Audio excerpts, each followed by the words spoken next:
Hello guys, and welcome back to my YouTube channel where you're learning how to study the Bible. And in our previous video, we studied on word and importance of communication, that God wants us to understand His ideas through words.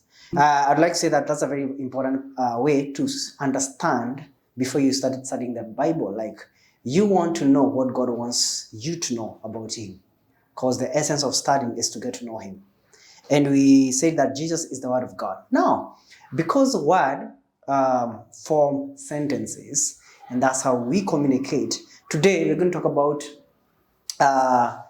language and the challenge of language. Now, this Bible we are studying. See, we are all students of the Bible. This Bible we are studying, it has challenges. We know that a language has many challenges, and especially if you're translating a text from one language to another. And that's what I'm going to talk about in this video. Now, imagine if I have a brother. Let's say Willie in the studio is my brother, all right? We come from the same mother and father. So that means, let me put this down, that means our language is common. And beyond the language, we can speak in a coded way because we are in the same house, eat the same food, have the same experience, all right? So we have a very common way to communicate beyond our words. So if you're our neighbor or even our cousin, you come into a place, there are words we are going to say. You may hear the word or even know what the word means generally, but we are saying it in a different context. You may not fully understand what you're talking about. We are more close than you, even if you're a cousin. Now, let's say Willie and I, we are not brothers. We are cousins. We come from the same bloodline, but we don't have the same mother and father. Even though we speak the same language, we have the same blood. When Willie visits our place, he's going to be more cautious to try and understand how we do things in our house. So that means that has drawn a gap between us. So what you're going to do, we're going to put more effort in our communicating to make sure we understand each other. All right, I don't want to wrong him. If I visit their place, I want to know how they do things. Now imagine Willie is not my cousin. Willie, we are of the same tribe, but you're not related. It means now there's a bigger gap. So when I visit his place, I want to understand how they do things in their place, because they're not part of our family. So what you're going to do, Willie and I, we're going to make more effort to make sure we are communicating effectively. Yeah. Now imagine Willie and I don't even come from the same tribe. We come from different tribes. So he speaks a different language. And now I speak in my own language. So when we meet and we want to communicate, we're going to make more efforts. I want to learn some words in their language. And if you're using a common, like in Kenya, even though we have different tribes, we have a national language, Swahili and English. So even if you're using Swahili, I want to make sure what I'm saying, the word that I have used means the same, if it means the same in there, where he comes from. Because you might say a word and then it means different. That's how dynamic language is. And that's a challenge of communication. Now imagine Willie and I don't come from the same country. I come from Kenya and he comes from maybe a Western country, West of Africa. Same continent, but now there's a bigger gap. What is also changing is culture. Yeah. Where I come from, the things that the way we put our words and sentences and what it means. Maybe I'm addressing an elderly person. So I have to, when I go to his country, I want to understand their culture. All right? So that I'm able to understand what he's trying to say. So there's an analogy he may use based on their culture. Now imagine Willie and I come from Kenya, Africa, Kenya, and he comes from the US. Wow. That's a bigger difference. All right? The bigger the gap, the challenge of communication. All right? So I want to understand how they do things. Maybe I come from a landlocked country where we don't have ocean. And Willie, who I come from, is from the shores of an ocean or a lake or something. So his experience of life is different from mine. So there are things, there are proverbs he may use, there are analogies he may use that cannot make sense to me. If he uses a proverb or analogy that has fish, I have to study what is fish and how fish behaves so that I'm able to understand what Willie is trying to say. Yeah. Now imagine a bigger gap. Imagine Willie comes from the US and I'm here in Kenya, but he doesn't come from the same timeline as mine. He's from 2,000 years ago. And we know language evolves, language changes. So if I'm going to understand whatever Willie has written, maybe it's a letter, I have to project myself back in time, take myself back in time, know how things were running by then, know how cultures were then by then, so that I'm able to understand what he's trying to say. This is exactly the challenge we have in the Bible when you're trying to study the Bible. Yeah. All right. Some books were written as old as 3,000 years ago, 4,000 years ago, and more. And most of the letters we have in the New Testament were written about 2,000 years ago. So, and they were not written in our culture. It is not Kenyans who wrote it.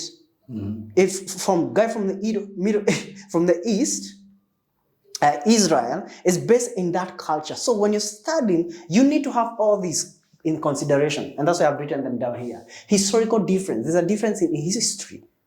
All right, you need to at least understand where these people are coming from, because we say in the last video that God used words to communicate to us. But don't forget, there is human influence. Even though man is imperfect, God chooses to use man. God chooses to use man. Yeah. Even though man is different from man, so he used men based on a certain culture in a certain time. We have to consider that. So when Jesus is giving parables, he used parables because parables are meant to break down the spiritual truths and facts in a physical way that men can understand. So Jesus used a parable that they would understand. If Jesus was speaking to maybe an audience based in central Kenya, a place called Mwea, where people farm rice, he would not use fish. Yes. Yeah. He's going to use rice because that's the essence of communicating. He wants them to understand what he's trying to say. So he's going to speak in a way they understand best. All right. So we have historical difference. So we need to understand where these people are coming from. And there is history in the Bible. So we need to put that at the back of our mind when we're studying the Bible. The other thing we have said is cultural difference. Yeah. So our cultures are different. Yeah. All right. So we need to understand the culture the text is written on. Yeah. For example, we believe that almost all disciples of Jesus were teenagers, apart from Peter. Yeah. And Bible doesn't have much information about that. But where he got that from is when Jesus does a miracle where there's a coin in the fish, he asks Peter to go and pay for him and for himself. What is Jesus talking about? He's talking about a tax that is paid for if you are 21 and above in Israel, every male child should pay tax. Okay. All right. So when you're talking about that, it should be in context. So now we know Jesus and Peter are above 21.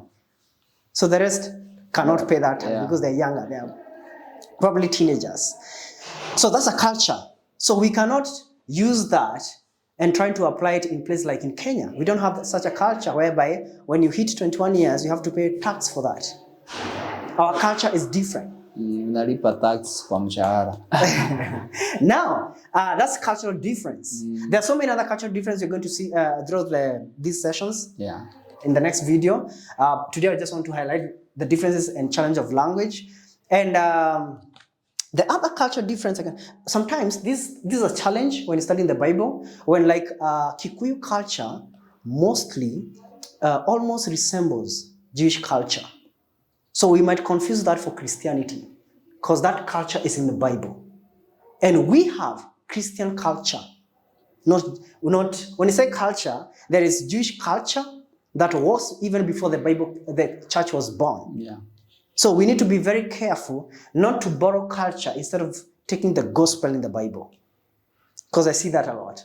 So there's that cultural difference when you're studying the Bible. You need to close that gap. You need to understand this writer is speaking from this angle in their culture.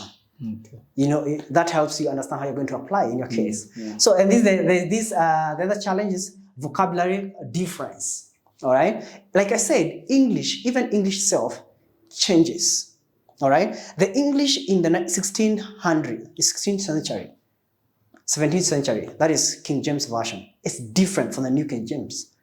And sometimes we speak that English, and many people think it's a spiritual language. When you say thou, thy, and then we feel you are more spiritual than others. No, it's not. It's just old English. There are words, there are places in the Bible. I've tried to study that, and I find difficulty in understanding what the writer is trying to say. And I'm like, I don't understand what he's trying to say. Why? Because there is vocabulary difference. What that word meant back then, it doesn't mean the same today. Even in our languages in Kenya, there was that meant something slightly different, almost the same thing. So you have to understand back then, what did that word mean? So that you're able to understand the concept, because the idea is to understand the concept, the image, the ideas the writers are trying to communicate to us. All right. The other challenge is grammatical difference. Okay. All right. There's the way Swahili does its grammar. There's the way English does its grammar. For example, Swahili is more close to Hebrew. By the way, the original languages of the Bible is Hebrew for the Old Testament and Greek for the New Testament. Why? Yeah, Greek. Yes, New Testament is written in Greek. Why is it so? Because in the Old Testament, it was purely Jews. That was the language. So God writes in that language. In the New Testament, during the time of Jesus, they were under Roman Empire, but the dominant language was Greek because they were the learned guys. It's like English in Kenya. So that was the common language they would communicate with. All right. So it is written in Greek. Okay. All right. But we don't speak Hebrew. The rest of the parts of the world don't speak Hebrew or Greek. So I thank God for all the scholars God has used to translate into other languages, and the first language was English. So what you're going to find, the grammatical difference is that how the grammar used in Hebrew is not the same as in English. It's slightly closer to Swahili because we phrase grammar and syntax, how you place words in a sentence, is more close to Swahili than English. And even today, you can tell how I arrange syntax in English is I have sometimes to reverse in Swahili. Okay. So you have to consider that. So sometimes when translation is being done, there's a challenge in that. So when you're studying the Bible, you have to consider all these factors so that we stop this culture again. We have a culture in church today where we take things as verses out of context without considering all this. Let's say, for example, we want to study one of the letters of Paul. All right? And by the way, he didn't write to Kenyans. One letter is written to Corinthians, Philippians, Ephesians. All right? How do we do that? We need to go and understand whatever was happening, historical. What was happening so that Paul and letters are responding to issues in church. Understand whatever was happened to the church of Ephesus. Why did he say that? Why he was writing to Galatians, he's a bit kind of mad and charging them, or why have you forsaken the gospel truth? We need to go back in time and understand what was happening in that church. All right? Okay. So what you ask yourself to get all these is who, what, where, when, how. And why. Why? All right. Those are they 6? There are 7, yeah. Should be 6. Yeah, 6. Who? What? When? Where? Why? And how? How? Yeah. How. Yeah, 6. All right. So when you're studying as a good student of the Bible, please ask yourself those questions. There's this misconception and misinterpretation of this text where women, Paul talks about women should not be speaking in church, not be leaders. We need to understand all these. We put them in context. And I'm going to talk about that in a deeper way. So now I want to say something about translation, because I've already said that the Bible we have today is not written in English. Originally was not written in Swahili. We have Bibles in Kikuyu, we have Bibles in Kamba, we have Bibles in all those languages. Bible is not written in those languages. There's original, because Bible is based in a place, historically, and in a certain culture. People speaking the same, some vocabulary, in the way, in a certain grammar. Okay. So scholars are the one who God has used to help translate in other languages. So how is the Bible translated? So that maybe I could help you mention a few translations that could be helpful for you. Because anyway, you're not gonna use Hebrew Bible or Greek Bible. No, we are Kenyans, maybe from maybe Africans, Americans, and people from Europe. We don't use Hebrew language or Greek language.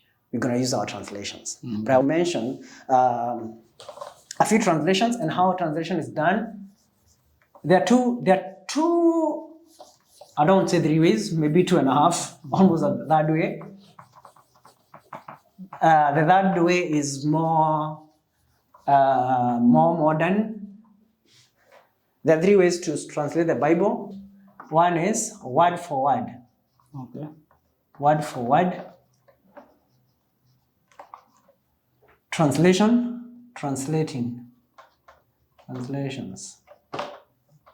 All right, word for word. Translation. The other one is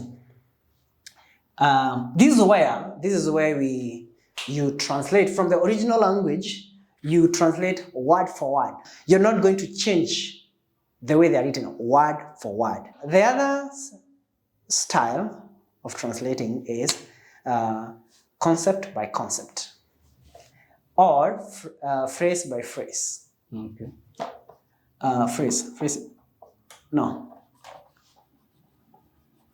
Idea by idea, that's a simpler English. Idea for idea. Okay. For idea. All right. This is where when the person translating, they read and see the idea from the original text, Okay. and they then translate it as an idea, not word for word, as an idea. All right. And I'm going to mention the translations that do this. The third one is paraphrasing. Phrasing. All right, they read something and then they get whatever the writer is trying to say, and then they paraphrase in a language in a way that people will understand. King James, KJV, that's a word for word. It's a very good one. Here, paraphrasing, I know Amplified is also here. What about NIV? NIV is almost does the two. It does more of idea by idea. NIV almost does mostly is idea by idea, but they have a little of word by word. So it's a very good translation. I would recommend it. Okay. Good news. Good news is down here. Good news translation is paraphrasing, and even message version. There's another translation I love, is here, word for word. New American Standard Bible. Okay. There is, we mentioned RSV. RSV, the one we use in our schools, is word for word. It's a very good translation. Okay. NLT is down here. NLT, I love it as well. TLB is here. I also love TLB. Okay, NIV is thought for thought. All right. Now, I have heard people argue this version is better. This on all that. I have heard Christians in church talk about this is not godly version. This is no. The reason why people differ in their opinions concerning is because they use different styles to translate. This is word for word, or you use word by word, and all of them have challenges, pros and cons. For example, word for word can be very hard to study. That's why King James is hard, because the way English, the grammar is different. The Hebrew grammar and the English grammar is totally, their syntax is different. But it has advantage. There's zero chances of a human idea into the Bible. Okay. But idea for idea is very good. It helps the learner to easily understand, even if they don't understand how the words have been rearranged in a way you will understand. It's not word for word. So idea is good. Idea for idea is good. However, there's a challenge whereby if the translator gets the wrong idea, you get the wrong idea as well. There's that influence. And there's paraphrasing. So this one is more modern. For example, this one, Good News Message, NLT, it's more modern. That's why it's called paraphrasing. They get the whole thing and they put it in a way that, like I'm doing today, sometimes I'm paraphrasing.